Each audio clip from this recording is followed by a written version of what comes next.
Hola a todos. Bienvenidos de nuevo a su canal favorito, El Rincón del Drama Reddit. Es un placer tenerlos aquí, listos para una nueva historia que les hará hervir la sangre pero que también les dará una satisfacción inmensa. Me llamaron hija ingrata y me exigieron 500.000 pesos o me quitarían mi casa, el único techo que tenía. Mis propios padres lloraron ante el tribunal, jurando que se morían de hambre por mi culpa. Pero yo no derramé ni una sola lágrima.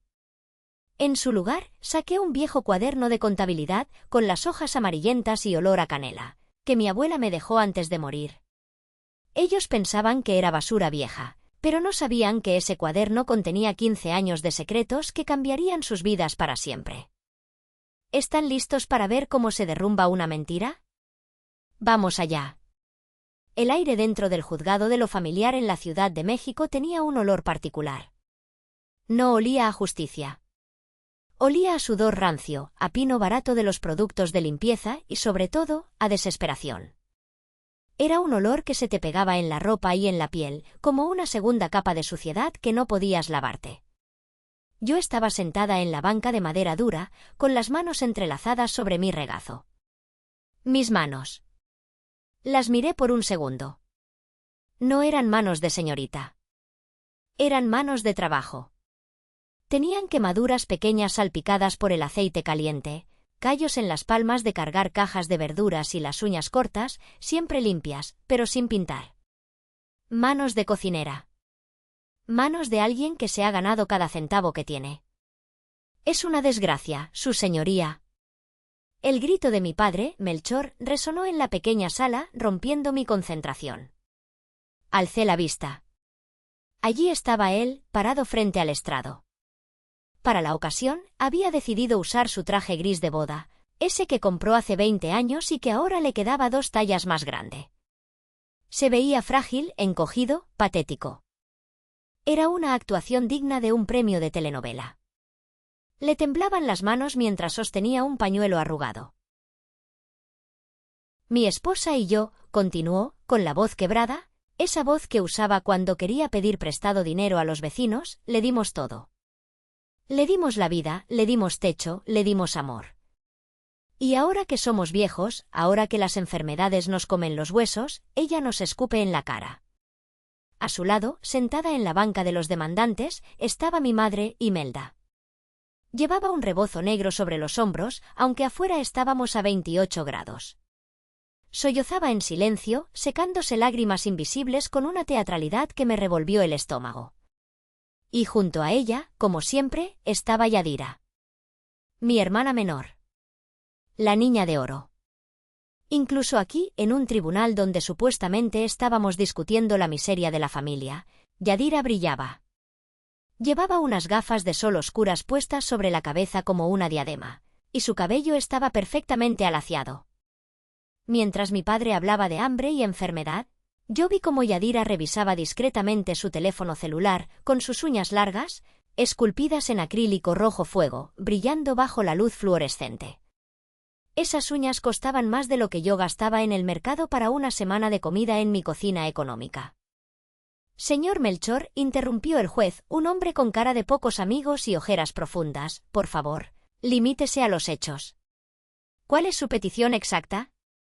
El abogado de mis padres, un hombre con traje brilloso y sonrisa de tiburón, dio un paso adelante. Su señoría, dijo el abogado, con una suavidad que me dio escalofríos, mis clientes solicitan una pensión alimenticia retroactiva. La demandada, la señorita Petra, ha tenido ingresos estables y sustanciales gracias a su negocio de comida durante la última década. Mientras tanto, sus padres han vivido en la inopia. Solicitamos un pago retroactivo de 500.000 pesos y una pensión mensual vitalicia de 15.000 pesos. El número golpeó el aire como un mazo. 500.000 pesos. Sentí que la sangre se me iba de la cara. 500.000 pesos. Eso era todo lo que tenía ahorrado, cada peso guardado de vender chilaquiles, de madrugar a las 4 de la mañana, de aguantar el calor del fogón. Y si no tenía el efectivo, miré a mi abogado, la licenciada Salinas. Ella estaba tensa, escribiendo furiosamente en su libreta. Y para garantizar el pago, continuó el abogado de mis padres, girándose para mirarme con una sonrisa depredadora. Solicitamos el embargo precautorio del inmueble ubicado en la calle Reforma, donde actualmente reside y opera su negocio la demandada. Mi casa. Querían mi casa. No, corrección. Querían la casa de mi abuela. Mi madre soltó un gemido sonoro, perfectamente cronometrado. ¡Ay, Dios mío! Lloró Imelda. ¡Qué hija tan ingrata! Tener tanto y dejar a su propia sangre en la calle. Egoísta. Eres una egoísta, Petra. Esa palabra. Egoísta. Fue como si alguien hubiera encendido un cerillo dentro de mi cabeza. El juzgado desapareció. El olor a pino barato se desvaneció y de repente ya no tenía 38 años. De repente tenía 20. El recuerdo me golpeó con la fuerza de una bofetada física. Era el año 2002. Lo recuerdo porque fue el año en que llovió casi todo el mes de julio sin parar. Yo trabajaba en una maquiladora de costura al otro lado de la ciudad. Salía de casa a las 5 de la mañana y regresaba a las 9 de la noche. Mis dedos siempre estaban pinchados por las agujas y me dolía la espalda de estar encorvada sobre las máquinas industriales. Cada viernes, sin falta, llegaba a casa y ponía mi sobre de pago, cerrado, sobre la mesa de la cocina. Todo mi sueldo. Esa semana, el techo de lámina de mi cuarto había empezado a gotear justo encima de mi cama. Mamá, le había dicho yo, con los ojos rojos de cansancio, este dinero es para arreglar el techo. Por favor. Ya no puedo dormir, me cae el agua en la cara y huele a humedad. Me voy a enfermar. Sí, mija, sí, me dijo mi madre, guardándose el dinero en el delantal sin siquiera mirarme. Tu padre va a comprar la lámina mañana. No te preocupes. Tú eres fuerte, aguantas un poco de agua. Pero tu hermana cumple 15 años el sábado. El sábado llegó.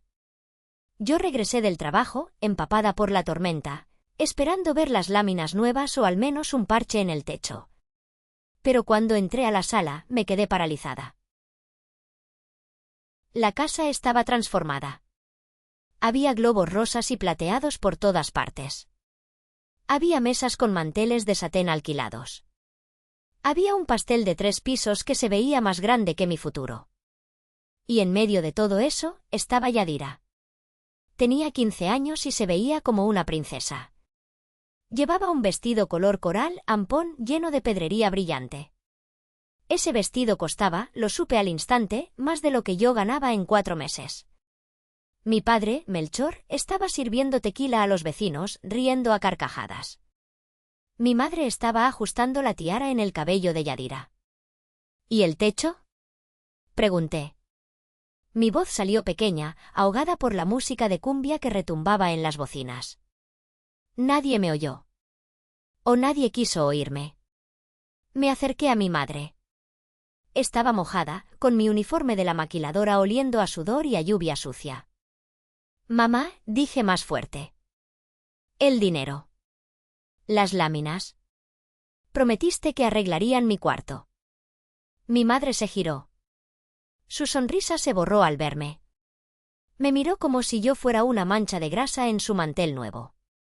¡Ay, Petra, por el amor de Dios! Siseó, pellizcándome el brazo. No me arruines la noche. Es la fiesta de tu hermana. ¿Querías que Yadira no tuviera su fiesta de 15 años? ¿Querías que fuera la burla del barrio? Pero mi cama está mojada, susurré, sintiendo un nudo en la garganta. Deja de ser tan egoísta. Gritó mi padre, acercándose con un vaso en la mano. Siempre pensando en ti, en tu comodidad. Tu hermana es delicada, ella necesita esto. Tú eres fuerte, tú aguantas. Pon una cubeta y cállate. Y vete a cambiar, que pareces pordiosera y vas a asustar a los invitados. Ah, y métete a la cocina a calentar los tamales, que ya viene la gente. Egoísta. Esa noche, mientras todos bailaban y celebraban a Yadira, yo estuve en la cocina, calentando tamales para 100 personas. Y después, cuando la fiesta terminó, me fui a mi cuarto. Puse una cubeta sobre mi cama para atrapar la gotera. Dormí en el suelo, acurrucada en una cobija vieja, escuchando el ploc, ploc, ploc del agua cayendo en la cubeta. El sonido de mi dinero. El sonido de mi esfuerzo. El sonido de su indiferencia. Esa noche entendí que para ellos yo no era una hija. Era un animal de carga. Y Yadira era la mascota de exhibición. Señorita Petra. La voz de la licenciada Salinas me trajo de vuelta al presente. Parpadeé. El juzgado volvió a enfocarse. Mi padre seguía en el estrado, con esa cara de mártir. ¿Está usted escuchando?, preguntó la jueza. Sí, su señoría, dije. Mi voz sonó rasposa, pero firme. Se decreta un receso de 72 horas para que la defensa prepare sus pruebas contra la solicitud de embargo, dijo el juez, golpeando el mazo. Y les advierto a ambas partes, no quiero dramas fuera de esta sala.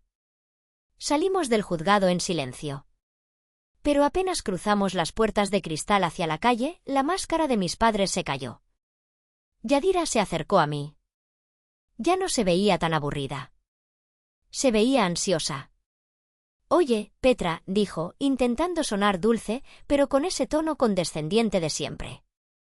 Ya firma los papeles, ¿sí? Me prometieron que si nos das la casa, te dejamos vivir en el cuartito de atrás. Te podemos cobrar una renta barata.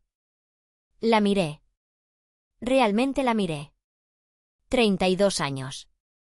Piel perfecta, ropa de marca, bolso de diseñador, probablemente falso o comprado a crédito. Y sin embargo, tenía el descaro de pedirme mi casa. No voy a firmar nada, Yadira, le dije. Es por el bien de la familia. Intervino mi madre, agarrándome del brazo. Sus uñas se clavaron en mi piel. Tu padre está enfermo del corazón. Si no tenemos ese dinero, se va a morir. ¿Quieres cargar con eso en tu conciencia? El dinero no es para su corazón, mamá, dije, soltándome de su agarre. Y ustedes lo saben. Maldita malagradecida. Escupió mi padre. El hombre frágil del tribunal había desaparecido. Ahora era el Melchor de siempre, el tirano de mi infancia. Te vamos a quitar todo. Te vas a quedar en la calle como la basura que eres. Me di la vuelta y caminé hacia mi vieja camioneta de carga. Me temblaban las piernas, no de miedo, sino de una rabia fría y antigua. Sabía que no podía ganarles con palabras. Ellos eran maestros de la manipulación. Necesitaba algo más sólido. Necesitaba hechos. Conduje de regreso a mi casa. Mi casa. La casa que olía a mole y a tortillas recién hechas. La casa que había sido de mi abuela Consuelo. Cuando entré, cerré la puerta con doble cerrojo y me dejé caer contra la madera. El silencio de la casa me abrazó. No dejes que te borren, mija, escuché la voz de mi abuela en mi cabeza. Caminé hacia mi habitación. Me arrodillé y saqué de debajo de la cama el viejo baúl de cedro que había pertenecido a la abuela Chelo. Lo abrí. Adentro había sábanas bordadas a mano, un rosario de madera y en el fondo, envuelto en un paño de terciopelo morado, estaba el cuaderno negro. Lo saqué con cuidado. Pesaba. Pesaba más de lo que un simple cuaderno debería pesar. Tenía las esquinas desgastadas y la tapa de piel estaba cuarteada por el tiempo. Lo acerqué a mi rostro e inhalé. Olía a canela, a papel viejo y a la loción de lavanda que usaba mi abuela. Mi abuela Consuelo no era una mujer cariñosa en el sentido tradicional. No daba muchos besos. Pero era justa. Y era observadora. Ella vivió con mis padres y conmigo durante 20 años. Ella vio todo. Ella vio cada vez que mi padre me gritaba. Ella vio cada vez que mi madre le servía el trozo de carne más grande a Yadira y a mí me daba el caldo. Y ella lo anotó todo. Abrí el cuaderno. La letra de mi abuela era picuda, apretada, escrita con tinta azul que en algunas páginas ya se veía morada. Pasé los dedos por la primera página. Año 2008. Leí la primera entrada. Día 4 de enero. Petra trajo 3.000 pesos de su aguinaldo. Se lo dio a Imelda para pagar la luz y el gas. Imelda le dijo a Petra que no era suficiente. Luego vi a Imelda darle 1000 pesos a Yadira para ir al cine con sus amigas. Sentí un escalofrío. Pasé a otra página. Año 2012. Día 15 de agosto. Melchor dice que le duele la espalda y no puede trabajar. Petra pagó la consulta del doctor privado, 800 pesos. El doctor dijo que Melchor está sano, solo tiene sobrepeso. Melchor usó el dinero de las medicinas para comprar cartones de cerveza. Las lágrimas, esas que no había derramado en el tribunal, empezaron a nublar mi vista. No era solo un libro de cuentas. Era un testigo. Era la voz de mi abuela hablando desde la tumba, defendiéndome cuando yo no sabía defenderme a mí misma. Pasé las páginas más rápido. Había recibos pegados con cinta adhesiva amarillenta. Recibos de farmacias, de escuelas, de talleres mecánicos. Todos pagados por mí. Todos firmados por mí o con notas al margen de mi abuela, dinero de Petra. Durante años, mis padres me habían hecho creer que yo no hacía lo suficiente. Me habían gaslighteado, como dicen los jóvenes ahora. Me habían hecho sentir que mi existencia era una deuda que nunca podría terminar de pagar. Pero este cuaderno decía lo contrario. Este cuaderno decía que yo no era la deudora. Yo era la acreedora. Cerré el cuaderno de golpe. El sonido resonó en la habitación vacía como un disparo. Secaron mis lágrimas. Mis padres querían jugar a los números. Querían hablar de dinero. Querían cuentas claras. Muy bien. Les daría cuentas claras. Me levanté del suelo, agarré el teléfono y marqué el número de la licenciada Salinas. Licenciada, dije cuando contestó. Necesito verla mañana temprano. Tengo algo. Tengo el arma. Los días siguientes fueron un infierno calculado. Mis padres sabían que el juicio estaba en pausa, así que decidieron trasladar el tribunal a mi lugar de trabajo. Sabían que mi punto débil no era el dinero, sino la vergüenza. En un barrio como el nuestro, el que dirán es más poderoso que la ley. Era martes, justo a la 1 de la tarde, la hora pico en mi cocina económica. El local estaba lleno. El olor a arroz rojo, frijoles refritos y guisado de puerco en salsa verde llenaba el aire.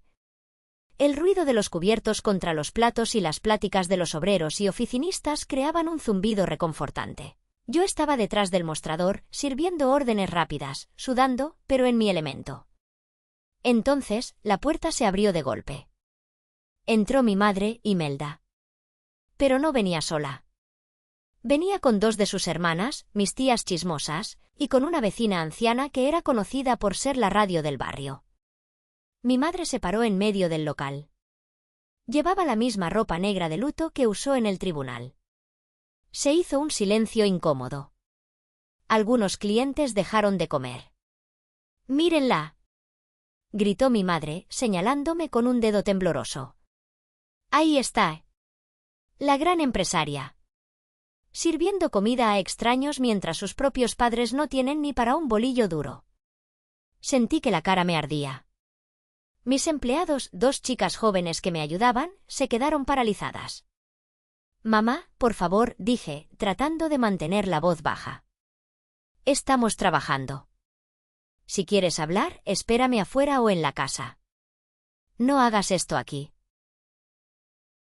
«No me vas a callar», chilló ella, avanzando hacia las mesas. «Quiero que todos sepan la clase de monstruo que eres. Les cobras 60 pesos por una comida corrida, pero a tu padre le niegas las medicinas para el corazón». Un cliente habitual, el señor Ramírez, un albañil que venía todos los días, se levantó. «Señora, por favor, déjenos comer en paz. La comida de doña Petra es buena y ella es una mujer trabajadora». «Usted cállese», le espetó mi tía. «Usted no sabe lo que pasa a puertas cerradas. Esta mujer golpea a sus padres. Los maltrata psicológicamente. Eso fue demasiado. Golpear. Nunca en mi vida les había levantado la mano. Al contrario, había aguantado sus empujones y sus nalgadas hasta bien entrada en mis 20s. Salgan de aquí. Grité. Mi voz salió más fuerte de lo que esperaba, ronca por el humo y la rabia. Salgan de mi negocio ahora mismo o llamo a la policía.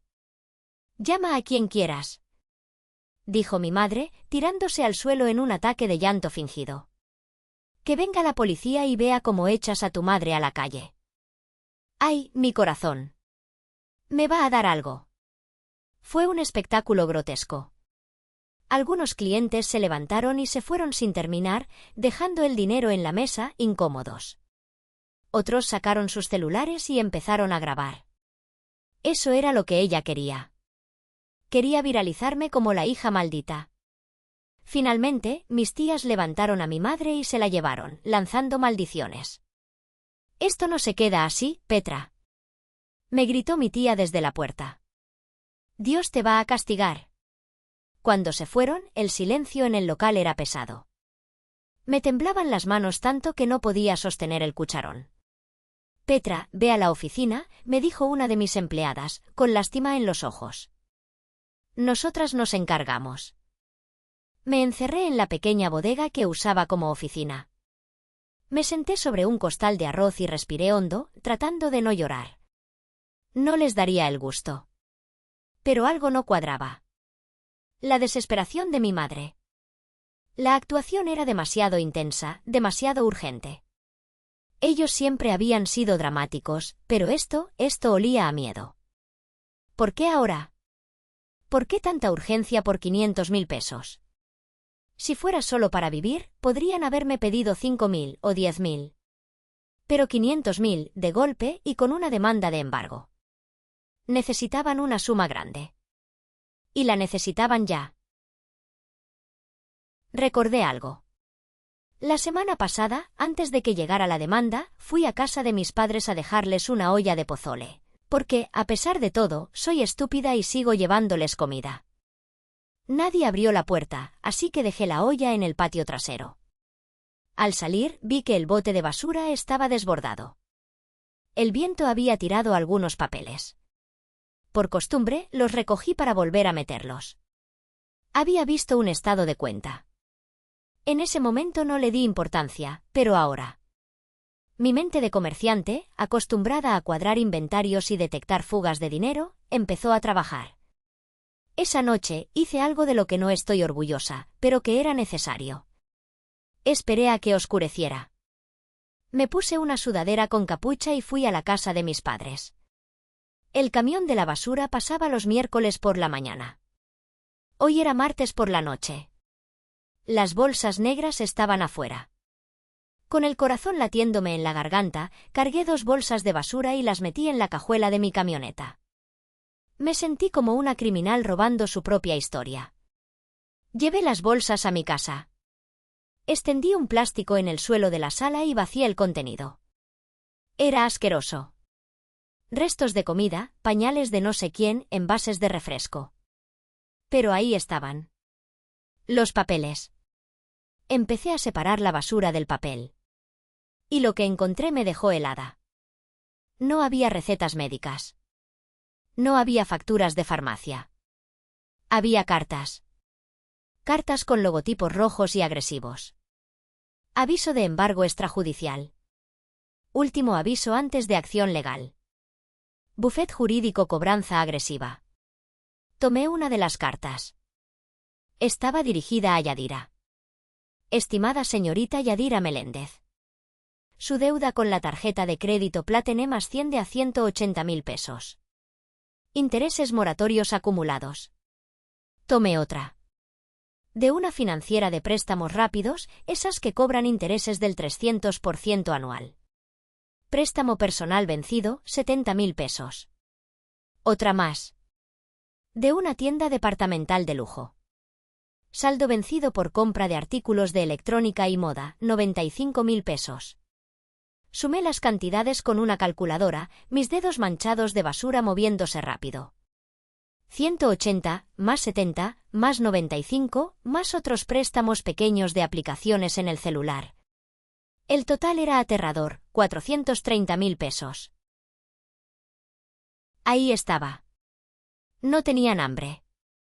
No estaban enfermos. Yadira estaba ahogada. Mi hermana, la influencer de barrio que subía fotos a Instagram tomando café en lugares caros y presumiendo ropa nueva cada semana, había financiado toda esa vida de fantasía con dinero que no tenía. Y ahora los tiburones estaban circulando. Seguramente ya la habían amenazado. Esos prestamistas no juegan. Amenazan con romper piernas, con quemar casas. Mis padres no me estaban demandando para comer. Me estaban demandando para salvar a Yadira de la cárcel o del hospital. Iban a sacrificar mi casa, mis 15 años de trabajo, mi vejez, para tapar el agujero negro de la vanidad de mi hermana. Sentí una mezcla de náuseas y claridad. Ya no era una suposición. Era un hecho. Guardé cada papel, cada aviso de cobro, cada carta amenazante en una carpeta de plástico. Luego, me lavé las manos con cloro, tallándolas hasta que me dolieron. Mañana vería a Yadira. Necesitaba verla a los ojos. La cité en el parque hundido, cerca de donde ella vivía, en un departamento rentado que claramente no podía pagar. Llegó 20 minutos tarde. Llevaba unas gafas de sol enormes, probablemente para ocultar las ojeras, y un bolso que tenía un logotipo dorado gigante. Se sentó en la banca, lejos de mí, como si yo tuviera una enfermedad contagiosa. ¿Qué quieres, Petra?, dijo, mirando su celular. Tengo prisa. Tengo una sesión de fotos para mi marca personal. ¿Marca personal?, repetí, sintiendo la ironía amarga en mi boca. ¿Así le llamas a deberle $500,000 a medio mundo? Yadira se congeló.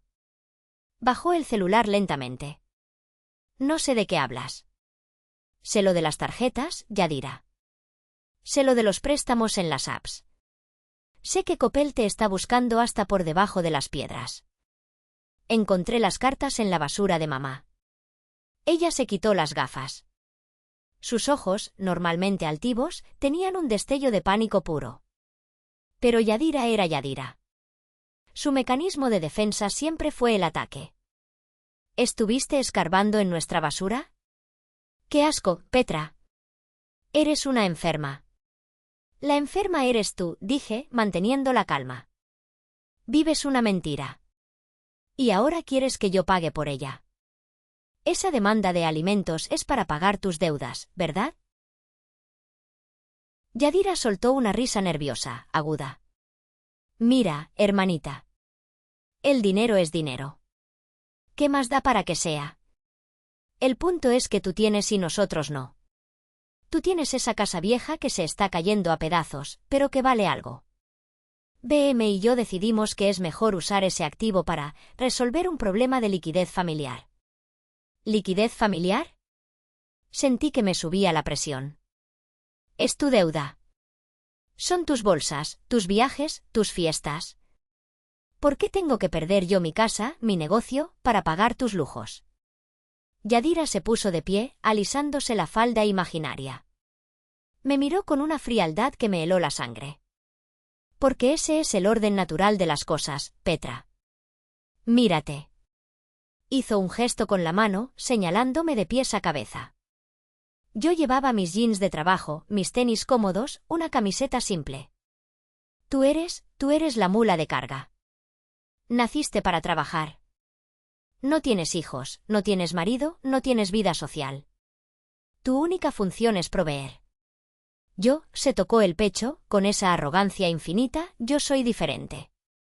Yo tengo potencial. Yo soy la imagen de la familia. BM lo saben. Ellos saben que si yo caigo, la familia se ve mal. Si tú caes, bueno, a nadie le importa si la cocinera pierde su casa. Te levantarás. Siempre lo haces. Eres dura. Las palabras se clavaron en mí como cuchillos. A nadie le importa si la cocinera pierde su casa. Ella realmente lo creía. Creía que mi sacrificio era su derecho divino. Entonces es cierto, dije, mi voz apenas un susurro. Creen que soy desechable. No lo tomes personal, dijo Yadira, volviendo a ponerse las gafas. Firma los papeles, vende la casa, paga mi deuda y te prometo que te dejaremos en paz. Incluso te invitaré a comer cuando sea famosa. Piénsalo, Petra. No tienes opción. El juez va a fallar a favor de los pobres padres ancianos. Nadie va a creer que la hija rica es la víctima. Yadira se dio la vuelta y se alejó, caminando con ese contoneo estudiado, sus tacones haciendo clic, clac en el pavimento. La vi irse. Y por primera vez en mi vida no sentí tristeza por ella. No sentí la necesidad de protegerla. Sentí poder. Ella pensaba que yo no tenía opción. Pensaba que yo era solo la cocinera tonta y trabajadora. Pero se le olvidó algo. En la cocina aprendes a manejar el fuego. Y aprendes a usar los cuchillos. Y yo tenía el cuchillo más afilado de todos, el cuaderno negro. Saqué mi teléfono. Marqué a la licenciada Salinas. Licenciada, dije. Prepare todo. No vamos a negociar. Vamos a destruirlos. Vaya, la tensión se puede cortar con un cuchillo. Yadira acaba de cometer el error de su vida al subestimar a Petra. Antes de ver cómo estalla esta bomba en el tribunal, tómate un segundo para darle like a este vídeo. Suscríbete al canal si aún no lo has hecho, porque lo que viene en la parte 3 es la definición pura de karma instantáneo. Y cuéntame en los comentarios desde qué ciudad nos estás escuchando hoy. Guadalajara, Monterrey, Ciudad de México o quizás desde Estados Unidos. Me encanta leerlos. Ahora sí, volvamos al juicio. El día de la audiencia final amaneció nublado, con ese cielo gris plomizo tan típico de la Ciudad de México que presagia una tormenta eléctrica. Yo llegué al tribunal media hora antes, vestida con un traje sastre negro que había comprado en una tienda de segunda mano, pero que me quedaba impecable. Me había recogido el cabello en un chongo apretado. No quería parecer la pobre cocinera.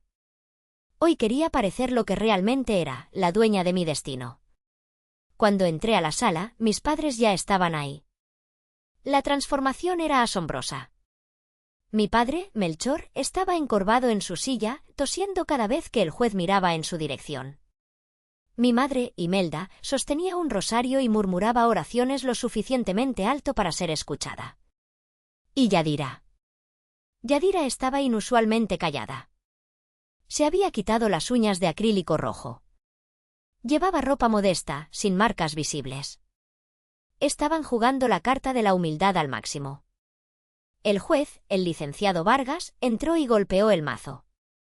Se reanuda la sesión en el caso de Melchor y Imelda contra Petra por pensión alimenticia y embargo precautorio. La parte demandante tiene la palabra.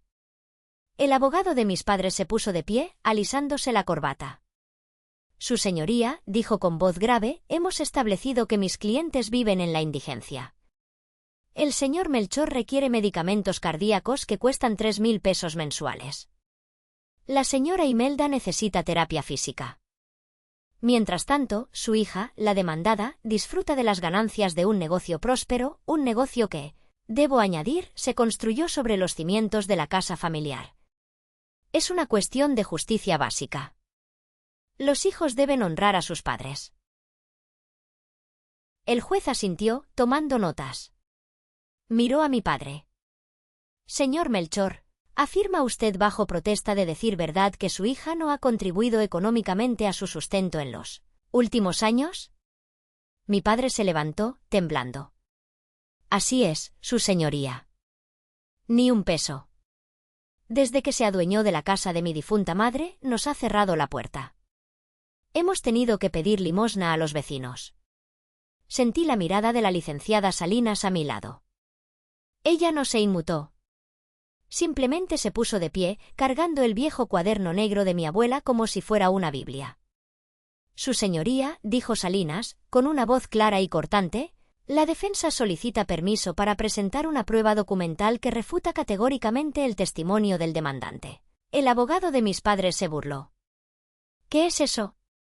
¿Un diario de adolescente? Es un registro contable, respondió Salinas, caminando hacia el estrado. Llevado a cabo por la difunta señora Consuelo, madre del demandante y abuela de mi clienta, durante los últimos 20 años de su vida. Y continuado por mi clienta tras el fallecimiento de la señora Consuelo. El juez ajustó sus gafas. Acérquese, Salinas colocó el cuaderno frente al juez. Abrió la página marcada con un separador amarillo. Señor Melchor, dijo Salinas, girándose hacia mi padre, usted afirmó que mi clienta no le ha dado ni un peso. ¿Reconoce usted su firma en este recibo adherido a la página 54? Mi padre entrecerró los ojos. Se puso pálido. No. No veo bien. Permítame leerlo para la sala, dijo Salinas. Fecha, 12 de mayo del año 2015. Concepto, dinero entregado por Petra para el pago de la cirugía de cataratas de Melchor. Cantidad, 18.000 pesos. Y aquí abajo, una firma que coincide con la de su identificación oficial. Eso fue un regalo, balbuceó mi padre. ¿Un regalo? Salinas pasó la página. Vamos al año 2017. Fecha, 4 de septiembre. Concepto, pago de deuda de juego de Melchor con el señor Don Chucho. Cantidad, 25.000 pesos. Nota de la abuela Consuelo, Melchor prometió dejar de apostar en las peleas de gallos. Un murmullo recorrió la sala. El juez levantó una ceja, mirando a mi padre con incredulidad. ¿Deuda de juego, señor Melchor?, preguntó el juez. Es mentira, gritó mi madre, poniéndose de pie. Mi suegra estaba loca. Odiaba a mi esposo. Escribía mentiras. Ah, ¿sí? Salinas no se detuvo. Siguió pasando páginas, lanzando los datos como golpes de boxeo. Año 2019.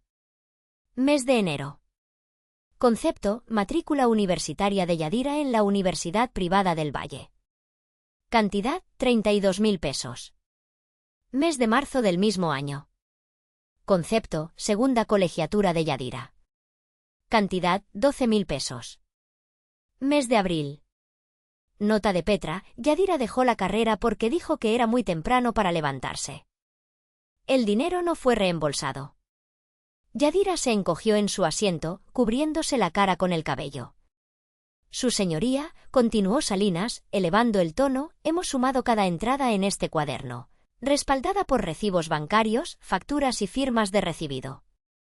En los últimos 15 años, la señorita Petra ha entregado a sus padres y a su hermana un total de 1.845.000 pesos. El silencio en la sala era absoluto. Era un silencio pesado, denso. 1.800.000. Eso era casi 4 veces lo que ellos me estaban demandando. Esto no es abandono, su señoría, dijo Salinas, cerrando el cuaderno con un golpe seco.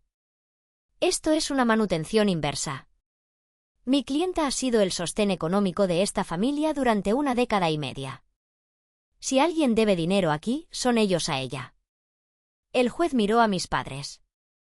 Su expresión había cambiado de aburrimiento a un disgusto visible. Abogado, dijo el juez dirigiéndose al defensor de mis padres, ¿tenía usted conocimiento de estos pagos?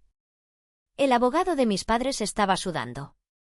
Se aflojó el cuello de la camisa. Mis clientes me aseguraron que no había flujo de efectivo, pero la casa...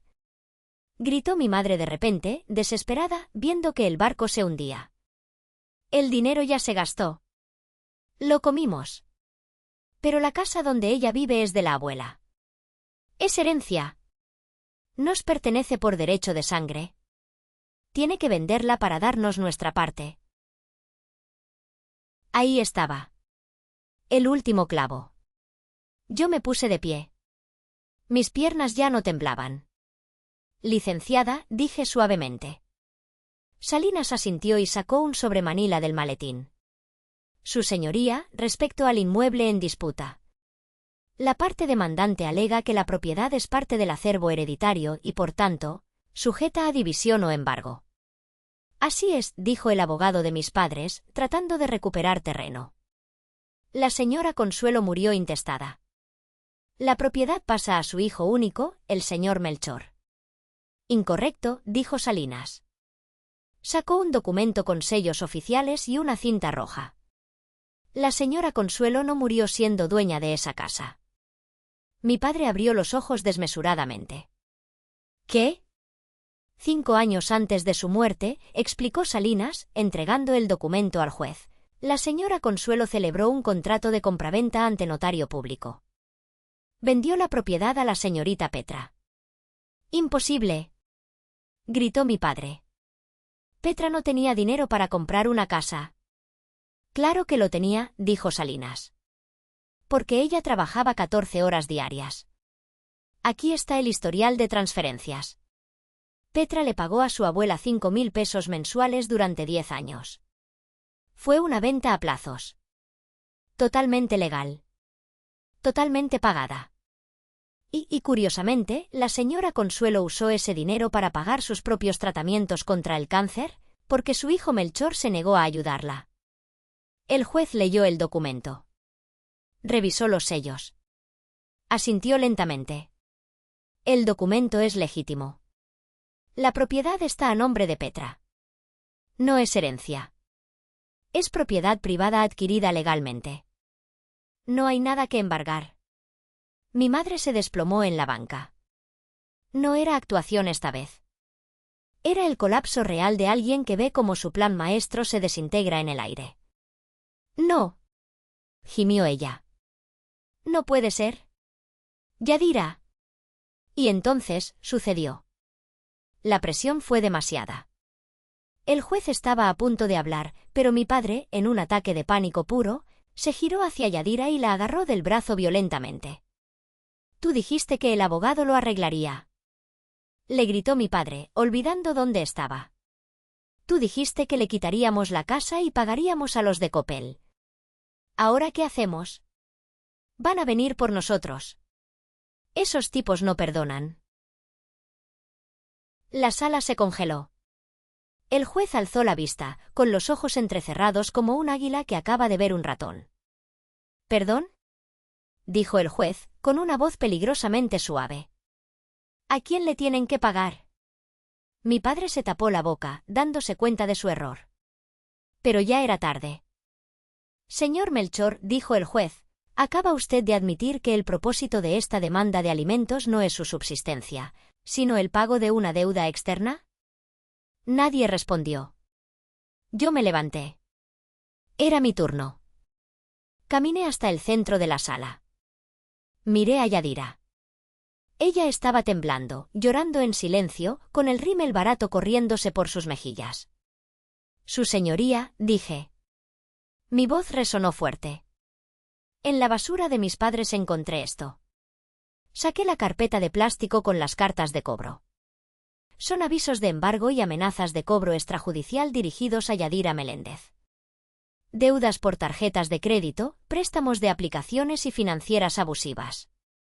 El total asciende a 430.000 pesos. El juez tomó la carpeta.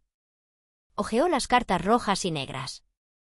Entonces, dijo el juez, mirando a mis padres con un desprecio que nunca olvidaré, ustedes vinieron a mi tribunal, juraron en falso que se morían de hambre, intentaron despojar a su hija trabajadora de su hogar, todo para cubrir los gastos frívolos y las deudas de juego de su otra hija.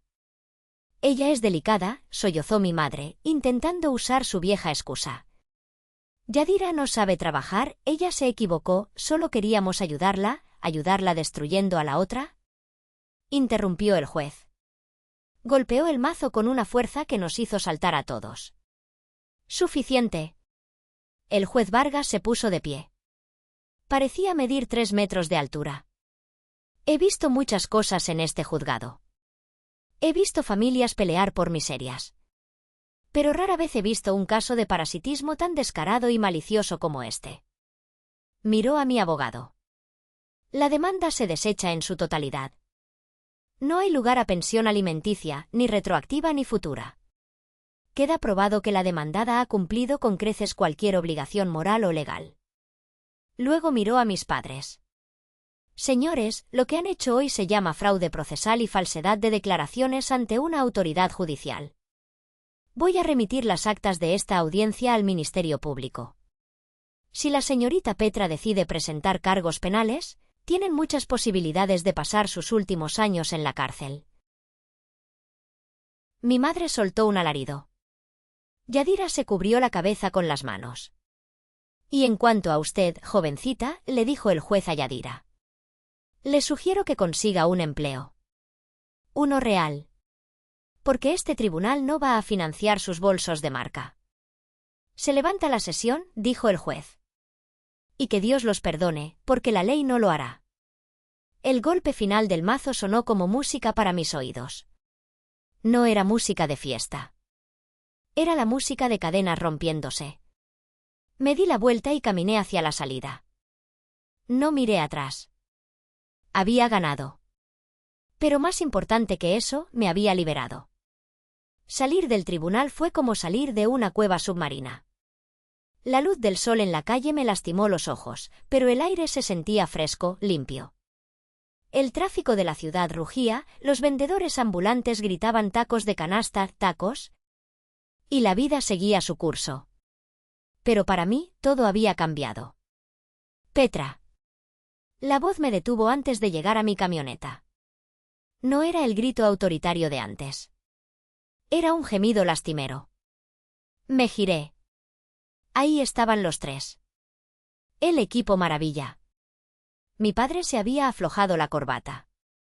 Parecía 10 años más viejo que hace una hora. Mi madre tenía el maquillaje corrido, pareciendo un payaso triste. Y Yadira. Yadira parecía una niña pequeña perdida en un centro comercial. Hija, dijo mi madre, extendiendo una mano hacia mí. Sus dedos temblaban. No lo decíamos en serio. Lo del juez, ya sabes cómo son los abogados, nos obligaron a decir esas cosas. No mientas, mamá, dije. Mi voz era tranquila, sin odio, solo cansada. Los abogados trabajan para ustedes. Ustedes les dijeron qué decir. Petra, por favor, intervino Yadira. Se acercó a mí y por primera vez en su vida vi miedo real en sus ojos. No el miedo a que se le rompiera una uña, sino el miedo a la supervivencia. Tienes que ayudarnos. Los de la financiera me mandaron mensajes hoy. Dijeron que saben dónde vivo. Que si no pago mañana, van a ir al departamento. Tengo miedo, hermana. Hermana. Hacía años que no me llamaba así sin un tono de burla. Vende tus cosas, le dije. Vende los bolsos. Vende la ropa. Vende el celular. No alcanza. Lloró ella. Apenas me darán 50.000 por todo. Debo 400.000. Me van a matar. Papá y mamá no tienen nada. Tú eres la única. Tienes el negocio. Pide un préstamo. Tú tienes crédito. Miré a mi padre. Él no me miraba a los ojos. Miraba al suelo, avergonzado, pero esperando. Esperando que yo, la mula de carga, la Petra tonta y buena, me pusiera el yugo una vez más y tirara del carro. Esperando que yo me endeudara por 10 años más para salvar a su princesa. Metí la mano en mi bolso. Los tres contuvieron la respiración. Pensaron que iba a sacar la chequera. Pensaron que había ganado la culpa. Saqué el cuaderno negro de mi abuela. ¿Saben qué es esto? Pregunté, levantando el cuaderno.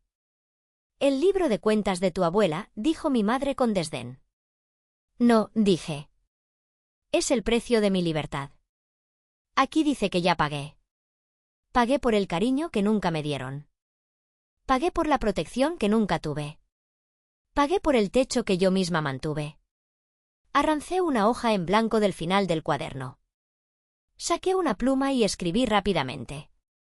Saldo final, 0. Cuenta cerrada. Les entregué la hoja a mi padre. Tomen, dije. Es lo último que van a recibir de mí. ¿Qué vas a hacer? Preguntó mi padre, mirando el papel con horror. ¿Nos vas a dejar a merced de esa gente? Somos tu sangre. La sangre no es un contrato de esclavitud, papá, le respondí. Si tienen problemas con los prestamistas, les sugiero que vayan a la policía. O que Yadira se ponga a trabajar en serio. En mi cocina siempre necesito a alguien para lavar los platos y tallar el cochambre. Pago el salario mínimo. Si Yadira quiere el trabajo, que se presente mañana a las 6 de la mañana. Yadira me miró como si la hubiera abofeteado. ¿Yo? ¿Lavar platos? ¿Estás loca? Sonreí. Una sonrisa triste, pero genuina. Entonces no estás tan desesperada. Buena suerte. Subí a mi camioneta. Cerré la puerta. A través del cristal vi cómo mi madre empezaba a gritarme, golpeando la ventana, maldiciéndome de nuevo. Vi a mi padre llorar, derrotado. Vi a Yadira sacar su celular, probablemente para bloquear a los cobradores un rato más. Arranqué el motor y puse música. Una cumbia vieja que le gustaba a mi abuela. Aceleré y los dejé atrás, haciéndose pequeños en el espejo retrovisor hasta que desaparecieron entre el tráfico y el smog de la ciudad. La vida tiene una forma curiosa de poner todo en su lugar. Le llaman karma, le llaman justicia divina, o simplemente le llaman consecuencias. Yadira tuvo que huir del departamento de lujo. Los cobradores fueron, en efecto, muy agresivos. No le rompieron las piernas, pero se llevaron todo lo que tenía valor y la asustaron lo suficiente para que desapareciera de las redes sociales. Tuve noticias de una vecina que la vio trabajando de cajera en un supermercado en una zona lejana de la ciudad, usando uniforme y sin maquillaje. Dicen que se ve más vieja, más cansada. Bienvenida al mundo real, hermanita. Mis padres tuvieron que vender su casa. La casa donde crecí, la casa del techo que goteaba. No les quedó mucho después de pagar las deudas más urgentes de Yadira para evitar que fuera a la cárcel por fraude. Ahora viven en un cuarto rentado en Iztapalapa. Mi madre ya no tiene amigas con quien chismear porque ya no tiene dinero para invitar el café. Mi padre tuvo que dejar de beber porque ya no le alcanza. En cuanto a mí, mi cocina económica sigue llena. He contratado a 2 personas más. El fin de semana pasado, pinté la fachada de mi casa de un color amarillo brillante, el color favorito de mi abuela. A veces, por las noches, cuando cierro el negocio y me siento en mi sala, en silencio y en paz, todavía siento un pequeño hueco en el pecho. El hueco de no tener familia. Pero luego miro el cuaderno negro, que ahora descansa en un pequeño altar que le hice a la abuela Consuelo, y el hueco se llena de gratitud. Porque estoy sola, sí. Pero estoy tranquila. Y nadie, nunca más, me va a hacer sentir que no valgo nada si no tengo una billetera en la mano. Mirando hacia atrás, me doy cuenta de que lo más difícil no fue ganar el juicio. Lo más difícil fue romper la idea de que familia es familia y hay que perdonarlo todo. Esa es una mentira peligrosa. A veces, el árbol genealógico también necesita ser podado para que las ramas sanas puedan crecer. Mis padres y mi hermana eligieron el dinero fácil y la apariencia sobre el amor y el trabajo honesto. Yo elegí la verdad, aunque doliera. No les deseo el mal. De hecho, espero que esta caída les enseñe lo que yo aprendí a los 12 años, que el respeto se gana, no se exige y que el dinero ajeno se acaba, pero la dignidad propia es lo único que te queda al final del día. Hoy duermo tranquila. Mi techo ya no gotea. Y mi conciencia está limpia. Y ahora les pregunto a ustedes, mi familia de Internet, ¿creen que fui demasiado dura al negarles ayuda cuando estaban acorralados por los prestamistas? ¿Debería haber hipotecado mi futuro una vez más para salvar a mi hermana? ¿O hice lo correcto al dejar que se hundieran en el barco que ellos mismos perforaron? Quiero leer sus opiniones sinceras en los comentarios. Muchas gracias por escuchar esta historia de El Rincón del Drama Reddit. Si esta historia te hizo sentir algo, por favor, no olvides suscribirte al canal y activar la campanita de notificaciones. Tu apoyo nos ayuda a seguir trayendo estas historias de justicia y realidad. Nos vemos en el próximo vídeo. ¡Hasta mañana!